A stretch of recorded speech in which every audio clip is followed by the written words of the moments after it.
السلام على عباده الذين اصطفى اما بعد فاعوذ بالله من الشیطان الرجیم بسم اللہ الرحمن الرحیم.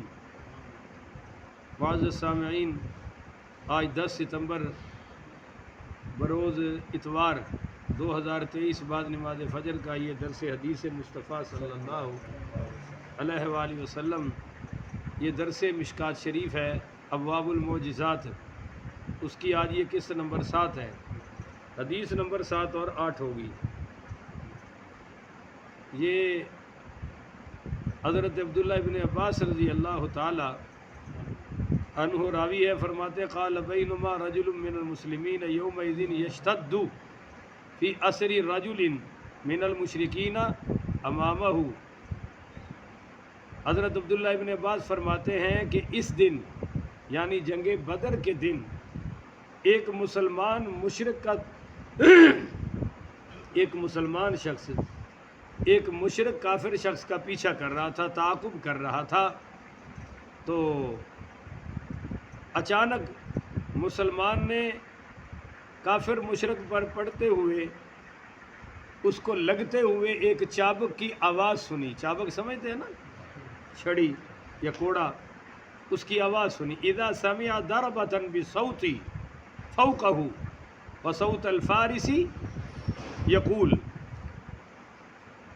ایک مسلمان نے کافر مشرک پر پڑھتے ہوئے چابک کی آواز سنی اور پھر ایک سوار کی آواز سنی جو کہہ رہا تھا،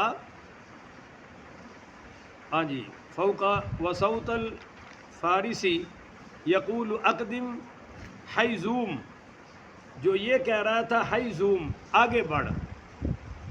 تو جب دیکھا اذا نظر الى المشرکی امامہ خر مستلقیا فنظر الیہ. کہتے ہیں کہ جب اچانک اس مشرک کو دیکھا تو وہ زمین پر چت گرا ہوا ہے. چت کا مطلب الٹا گرا ہوا ہے، اور جب وہ الٹا گرا ہوا ہے تو چابک کے مار کی وجہ سے مشرک کی ناک پر نشان پڑا ہوا تھا. یا آپ اس کا ترجمہ یوں کر لیں کہ اس کے ناک کی ہڈی ٹوٹی ہوئی تھی، ناک پر نشان پڑا ہوا تھا. آگے فرماتے ہیں سیدنا عبداللہ بن عباس کہ اذا نظر الى المشرک امامہ خر مستلقیا فنظر الیہ فاذا هو قد ختم انفہ وشق وجہہ کضربۃ الصوت فاخبر ذلک اجمعوا. کہتے ہیں کہ مشرک کی ناک پر نشان پڑا ہوا تھا اور اس کا منہ پھٹا ہوا تھا، منہ کھلا ہوا تھا، اور اس کے جسم کی وہ تمام جگہ جہاں وہ چابک پڑا تھا سبز اور سیاہ ہو گئی تھی. یعنی اس کا ناک تو چوٹ کھا کر بالکل نیلا پڑ گیا تھا اور باقی جسموں پر نشان پڑے ہوئے تھے. اب یہ نشان دو قسم کے ہیں، سبز اور سیاہ. بولیے سبز اور سیاہ. اصل میں تو سبز کو بھی عربی میں بسا اوقات سیاہ ہی کہا جاتا ہے، اور سیاہ کے لیے بھی عربی میں سبز کا لفظ بول دیا جاتا ہے. بہرحال اس کو نیلے کالے نشان پڑے ہوئے تھے. تو کہتے ہیں کہ ذالک اجمع فجاء الانصاری فحدث رسول اللہ صلی اللہ علیہ وسلم. تو پھر ایک انصاری شخص آئے اور انہوں نے آ کر بیان کیا کہ یا رسول اللہ، عجیب بات ہے کہ میں دیکھ رہا تھا ایک مسلمان ایک کافر کے پیچھے دوڑ رہا ہے، اچانک وہ کافر گرا پڑا ہے، اس کے ناک کی ہڈی ٹوٹی پڑی ہے، منہ اس کا کھلا پڑا ہے، اور پورے جسم پر جہاں جہاں چابک لگے تھے اس کو سبز اور سیاہ یہ نشان پڑے ہوئے ہیں، جسم پورا نیلا ہو چکا ہے. فقال صدقت ذالک، آپ نے فرمایا بھائی تم نے یہ سچ کہا ہے، پر ذالک من مدد السماء الثالثۃ، یہ تو اللہ تعالیٰ کی مدد ہے آسمان سے، اور تیسرے آسمان والا فرشتہ ہے. کون سے آسمان والا؟ فقتلوا یومئذ 70 واسروا 70. حضرت عبداللہ ابن عباس فرماتے ہیں کہ اس دن یعنی یوم بدر والے دن ہم نے 70 کافروں کو قتل کیا اور 70 کافروں کو گرفتار کیا۔ غزوہ بدر میں کتنے مارے گئے؟ 70، اور گرفتار کتنے ہوئے؟ 70۔ ان کا غرور ٹوٹا۔ تو یہ فرشتہ تھا، انہوں نے جو یہ کہا نا کہ گھوڑے کو کہ ہیزوم آگے بڑھ، اب یہ ہیزوم کے بارے میں محدثین فرماتے ہیں کہ بھائی وہ تو فرشتہ تھا، تو ہیزوم کہنے سے، آگے بڑھنے سے کیا گھوڑا سمجھ جاتا تھا فرشتوں کی بولی؟ تو علماء جواب دیتے ہیں کہ بدر میں اللہ نے ان کی آواز گھوڑوں تک بھی پہنچا دی اور گھوڑوں کو بھی سمجھا دی۔ جب ہیزوم کہا تو گھوڑے سمجھ گئے کہ اس کا مطلب ہے آگے بڑھنا۔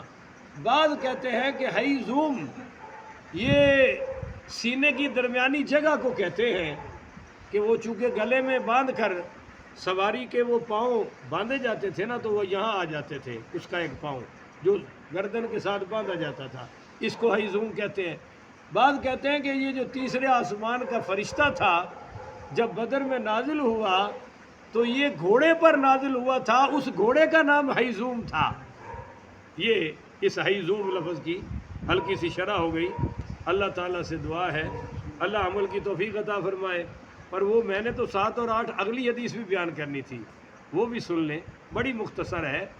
وَعَنْ سَعْدِ بْنِ أَبِي وَقَاسٍ قَالَ رَأَيْتُ عَنْ يَمِينِ رسول اللہ صلی اللہ علیہ وسلم وعن شمائلہ یوم احد رجلین علیہما ثیاب بید یقاتلان کاشد القتال ما رأیتہما قبل ولا بعد، یعنی جبرائیل و میکائیل، جبرائیل و میکائیل۔ سعد بن ابی وقاص سے مروی ہے، وہ فرماتے ہیں کہ میں نے احد کی لڑائی میں حضور پاک صلی اللہ علیہ وسلم کے دائیں بائیں سفید کپڑوں میں ملبوس 2 آدمیوں کو دیکھا جو بڑے جوش سے ہمارے دشمنوں سے لڑ رہے تھے۔ میں نے اس سے پہلے ان دونوں کو کبھی دیکھا نہیں، میں نے پہلے ان کو ما رأیتہما قبل، میں نے پہلے کبھی نہیں دیکھا، ولا بعد، اور اس کے بعد بھی ان کو کبھی دیکھا نہیں۔ تو کون تھے؟ یعنی جبرائیل و میکائیل، وہ جبرائیل تھے اور میکائیل تھے۔ یہ 2 فرشتے غزوہ احد میں حضور پاک صلی اللہ علیہ وسلم کے دائیں بائیں لڑ رہے تھے۔ تو یہ بھی حضور کا معجزہ ہے۔ اور چونکہ باب المعجزات ہے نا، پچھلی حدیث میں فرشتے نے ہیزوم کہا، اب پہلے کسی کو نہیں پتا تھا کہ وہ کون ہے، حضور نے فرمایا فرشتہ ہے اور تیسرے آسمان والا ہے۔ تو یہ حضور کا معجزہ ہوا، بولیے حضور کا۔ اور صحابی کی بھی کرامت ہو گئی کہ بھاگ تو صحابی رہے تھے، اس کو پکڑنا تو وہ صحابی رسول چاہتے تھے، مگر فرشتے نے اس کو چت کر دیا، گرا دیا، تو صحابی کی کرامت ہوئی۔ اور حضور نے یہ جو بتایا کہ یہ تیسرے آسمان کا فرشتہ ہے جو اللہ نے مدد کے لیے بھیجا تھا، یہ آپ صلی اللہ علیہ وسلم کا معجزہ ہوا۔ اور یہ جو غزوہ احد والی حدیث ہے، اس میں اب ایک فرشتے کا، جبرائیل علیہ السلام کا دائیں طرف لڑنا، میکائیل کا بائیں طرف لڑنا، یہ بھی آپ صلی اللہ علیہ وسلم کے معجزات میں سے معجزہ ہیں۔ تو ابواب المعجزات میں یہ حدیثیں دونوں اس لیے آئی ہیں۔ اللہ تعالیٰ سمجھ کر عمل کرنے کی توفیق عطا فرمائے، ایمان اور عقیدہ صحیح کرنے کی توفیق عطا فرمائے۔ آخر ودعوانا ان الحمدللہ رب العالمین۔